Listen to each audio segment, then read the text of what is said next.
The year is 2050, and the only way to afford a house is to participate in the Beast Games. Here's where I would normally make a joke about how ridiculous that sounds, but everywhere I go I am bombarded with people exclaiming how much they spend on eggs. I offer you a nice egg in this trying time. Unfortunately, each iteration of a dystopian future where a majority of the people have to fight to survive is becoming more and more realized with each passing day, and an upcoming game is looking to take this sort of setting and mix it with a Warioware style approach. But should this be something on your radar?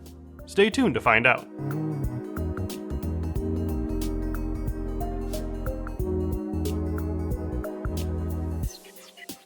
Developed and published by Hollowhammer, MINDWAVE is a cerebral microgame frenzy set in the not-so-distant future of Blackout City, where hundreds of contestants are looking to compete against one another in order to win a major cash prize. The time has come for the annual MINDWAVE tournament hosted at Mindscape Tower.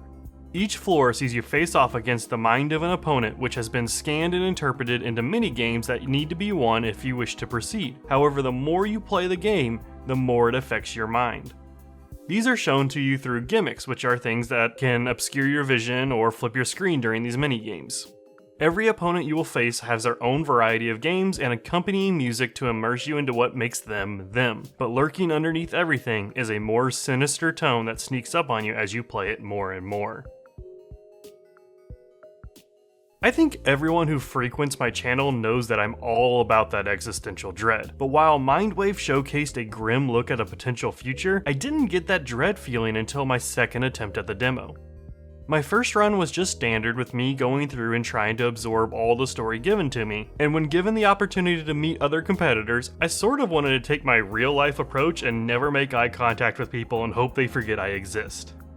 Instead, I pushed through 2 interactions and was put into the first 1v1. During this time I did okay, losing a few lives here and there, and I eventually lost the battle in the final boss of the level. However, I was able to retry it and I was able to complete it. I was going to be given the ability to see who it was that I was facing off with, and I have no idea who this is.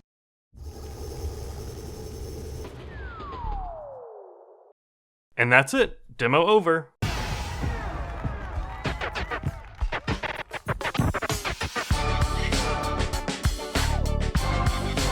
I wasn't ready to accept that, so I booted it up again to test 2 things.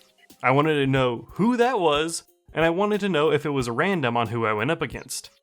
I met the girl that I faced off with, who was an all too excited and seemingly sweet girl named Abby, and this time I went into the game with a little bit more understanding of my opponent, as it remained the same as before, so there's no change there. But unlike the previous time, things started popping out to me as I paid more attention to the environment.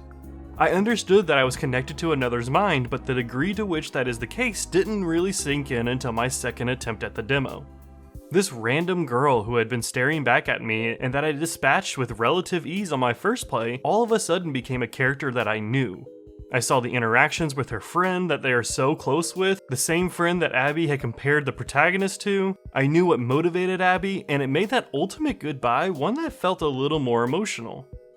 I assumed that those who don't move on were allowed to go back to their lives and their homes, as there wasn't really anything indicating otherwise. But the fact that Abby was just dropped into a void gave me the impression that this may not be the case, increasing the emotional weight once more. This is mere speculation, but it really goes to show how the amount of information the player has in the story can make their mind wander and create an air of tension that lingers well after they've finished playing. For those who don't want to think about that sort of stuff and just want to enjoy that fast-paced gameplay, there is an endless mode that introduces even more brain fog and increases speed until your inevitable defeat. And there are even plans to allow players to not only create their own custom levels, but also compete against one another using those custom levels in a head-to-head matchup. At the surface level, MINDWAVE is a fun game that offers that quick and satisfying gameplay from the genre that it takes heavy inspiration from. However, the story implications add a layer of character to the whole experience and makes it more than what the first impressions grant. A part of me loves the idea that on my first playthrough I had no idea who the contestant was, which would have been more realistic given the scenario that you're in, but the emotional impact that it creates when you do know these characters really does a great job.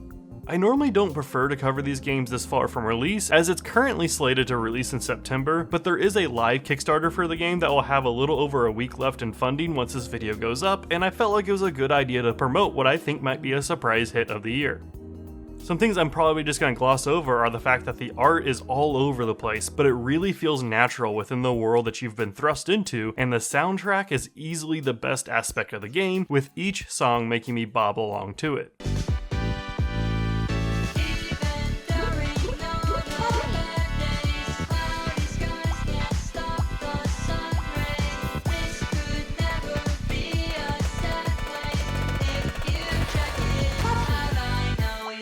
I will say that the information that I inferred from the game may be darker than what it actually intended to be, but the way the themes are presented really do a fantastic job at making the player decide if they want to take things at face value or dig a little deeper to potentially uncover something darker. This experience may only appeal to a niche audience, however, that audience will likely become devout fans if past examples are to be used as a metric. But with that, that'll be it for this video. I hope you have a great rest of your day, and as always, be kind to one another.